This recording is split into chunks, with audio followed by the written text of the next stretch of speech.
Farosat maktabda o'qitilmaydi. Biror bir kitobda o'qitilmaydi bu farosat. Madrasada ham farosat darsi yo'q. To'g'ri, etika darsi bor, lekin bu bizni diniy jihatdagi farosat darsiga to'g'ri kelmaydi u. Farosatlik ota bilan onaning tarbiyasi orqali olinadi. Buni qanday qilish kerak deganda Imom G'azzoliy aytadilarki, har bir ota ona farzandini qilayotgan ishini, farzandiga topshirgan ishini nazorat qilsin deydi.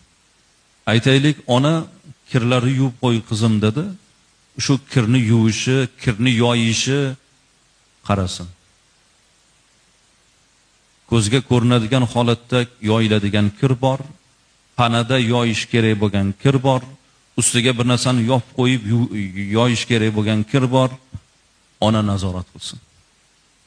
Ota o'g'liga bir ish buyursin-da, o'sha ishini nazorat qilsin. Ishida kamchilik bo'layaptimi? Bolam mana bu bunaqa emas, bunday qilgin deb to'g'rilasin. Zero shu ishida kamchiliklardan bartaraf bo'lib